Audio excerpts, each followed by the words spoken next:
राम राम कीजिए। अच्छा चार रही थी बेटा नहीं। तो आप लोग समझें, बढ़िया से इसे दिए जलावें, फर्स्ट क्लास के राम लिखें आटा से, और ओकरे बाद 3 बार जल रख के, जे मन नया आए हुए बिटिया सुना सबके हो बतलाएं जिन सुने, नहीं तो आप सब छूट जाएंगे। जैसे ही आटा से राम लिख लें, आटा से, रोली से, चंदन से, अक्षत से, फूले से, जौन चीज़ तो कब मिल जाए बिटिया वही से राम लिख ले। अगर कुछ नहीं मिलता है तो मिट्टी उठावे, मिट्टी से आप राम राम लिख लें, ठीक है। मिट्टी से राम लिख के ओकरे बाद जौन है थोड़ा सा हाथ में जल लेके, और वैसे बिटिया 3 बार आचमन करके वैसे बगल में प्रभु के चढ़ाई दी, और सीधा सीधा कह दें कि तेरा तुझको अर्पण। मतलब आप समझे, तेरा तुझको अर्पण का मतलब का हुआ कि जैसे आपके प्रभु करोड़ों रुपये बिटिया शरीर देहे बाटे, करोड़ों रुपए कीमत है, और जब आप प्रभु के जो ना करोड़ों रुपए की संपत्ति उनके समर्पित कर दें, तो जितना एक दुख दलित जितना अहमद दिक्कत बा उनके हवाले हो गया। नहीं अब वहीं आपसे हम कहे कि ले बेटा 50,000 रुपये देते ही आप एक आँख हमको दे दें, न दें कि केहू दे न दे, कह दी भैया 2 लाख रुपये हम आपको देते ही आप हमको किडनी दे दें तब वो न देंगे। तो आप समझिए कि प्रभु ने हमारे शरीर में कितनी महंगी चीज़ और कितनी कीमती चीज़ दिया है। तो जब हम अपनी पूरी शरीर को भगवान को चढ़ा दे रहे हैं बिटिया, तो सारी जिम्मेदारी प्रभु को हुई है। और ओकरे बाद फर्स्ट क्लास का आप जो ना बैठ के 10 मिनट 15 मिनट आधा घंटा राम राम करें बेटा। राम राम करे के बाद जो ना है फिर आप अपने काम में लग जाएँ। ओकरे बाद जो ना घर में आप अगर चूल्हा चौका करते हैं बिटिया तब वो राम राम कह सकते हैं, झाड़ू लगावत यहाँ तब वो राम राम करत हैं, झाड़ू लगावत रहे बिटिया, आटा सानत यहाँ तब वो आटा सानत सानत राम राम कह सकते हैं, खाना बनाओ तो यानी कोई भी काम आप कर रही हैं तो आप राम राम करते रहिए। और ओकरे बाद बिटिया जब खाना आपका बन जाए तो आप अपने खाने के बगल में आराम से थोड़ा सा जल लेके और 3 बार ऐसे आचमन करके, और उसके बाद वहीं उस जल को गिरा के और सीधा कहिए कि राम लाला भंडारा कीजिए। क्योंकि बिटिया भोजन करे पे अब आप बीमार हुई हैं, लेकिन आप प्रसाद जो दिन खा शुरू करिए वो दिन आपको कुछ भी न होए, ना बीमार हुई हैं, ना आपके घर में कोनो चीज़ की कमी होए, और सारा दुख दलित बिटिया दूर होइए। ओकरे बाद फर्स्ट क्लास के जे भी मिले उसे राम राम आप करें। जैसे आप फोनो अगर करत हाँ कि वो फोन होता है भैया राम राम राम राम।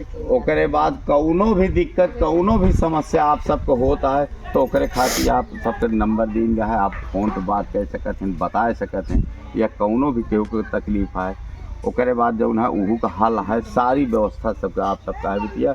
सिर्फ राम राम करिए, एक पे विश्वास करा और एक लक्ष्य साध के रखा बिटिया। फिर आप देख लेंगे कि 1 साल के अंदर अंदर जौन कुछ आप सोचे हुई हैं वो चीज़ आपको भगवान जो है इसे स्वयं देना शुरू कर देंगे।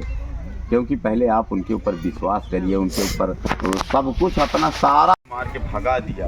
उन्होंने सिर्फ जो है 2 महीने तक 3 महीने तक माता जी राम राम किया, और बाद में भगवान की शरण में आया तो भगवान ने उनको क्या किया, राजा बना दिया। तो राम एक हमारे प्रभु ऐसे हैं माता जी कि अगर आप शरण में आएंगे तो आपको भक्त नहीं बल्कि आपको भगवान बना देंगे। क्योंकि राम भगवान एक ऐसे भगवान हैं कि उन्होंने अपने भक्तों की पूजा करवाई, ना कि उन्होंने अपनी स्वयं पूजा करवाई, उन्होंने अपने भक्तों का पूजा करवाया। नहीं आप देख लीजिए, आपको कहीं लवकुश का मंदिर नहीं मिलेगा, जबकि भगवान राम के ही सगे बच्चे। सीता जी का मंदिर नहीं मिलेगा एक लौता, क्योंकि सीता जी राम के साथ हैं इसीलिए वो भी पूजी जाती है। न भरत भगवान का कोई मंदिर मिलेगा, न लक्ष्मण जी का मंदिर मिलेगा, न दशरथ का कोई मंदिर मिलेगा, न उनकी तीनों समय होता है। उस समय भी आप लोग राम राम करिएगा। ये नहीं कि भैया अब हमारा ये हो गया है, ऐसा है कि अब हमें पूजा राम राम नहीं करेंगे। क्यों करना चाहिए, उसके पीछे एक वजह है।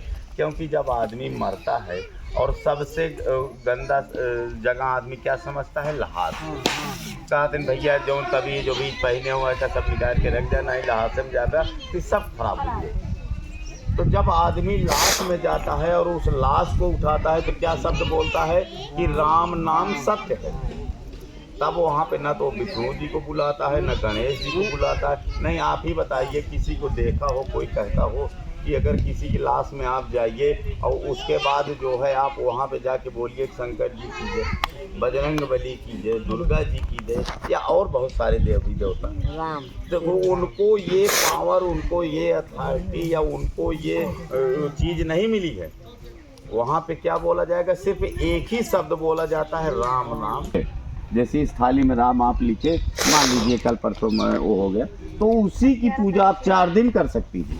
ये थाली रख दे 4 दिन तक, वही थाली आप यही थाली रखे रहिए, 4 दिन इसकी पूजा आप कर सकती हैं। और फिर आप जब एकदम फ्रेश हो जाएं तो बढ़िया से प्रभु का नाम लिखिए, फिर फूल चढ़ाइए, माला चढ़ाइए, और कुछ भी नहीं है, क्योंकि राम एक ऐसे लौटे हैं प्रभु जो है, अगर आप समझ लीजिए कि भगवान अब और सब क्या कहते हैं, अब मान लीजिए हमारे आपके यहाँ पंडित आते हैं, भैया अभी आपके यहाँ हैं भैया एक पूजा करना है, पूजा करने इतना सारा सामान आपको लिखवा दिए, लेकिन राम भगवान किस चीज़ के भूखे हैं, भाव के भूखे हैं। राम भगवान आपके यहाँ न फल के भूखे हैं, न फूल के, न मिठाई के, न कुछ के नहीं। आप हमको ये बताइए कि अगर भगवान फल के भूखे होते या फल से वो मान जाते तो सबसे ज़्यादा सुखी कौन होता, फल वाला होता।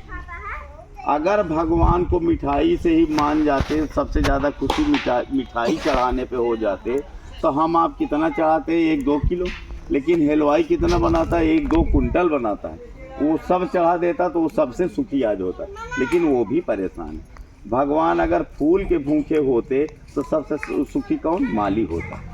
लेकिन भगवान किस चीज़ के भूखे हैं, वो आपके भाव के भूखे हैं, क्योंकि आपने अपनी करोड़ों की शरीर उनको दान में दे दिया कि प्रभु मैं आपको ये समर्पित कर रहा हूँ, तो उससे बड़ा और क्या आप उनको दे सकते हैं। और आप भाव से जिस दिन राम राम करेंगे, प्रेम से जिस दिन राम राम करेंगे, उस दिन आपके घर का भूत प्रेत टोना जितना कुछ भी बाहरी आपकी वो हैं, ये सब नष्ट हो जाएंगे। आपके घर में लक्ष्मी का वास होगा, आपकी सब सारी मनोकामनाएं पूरी होने लगेंगी।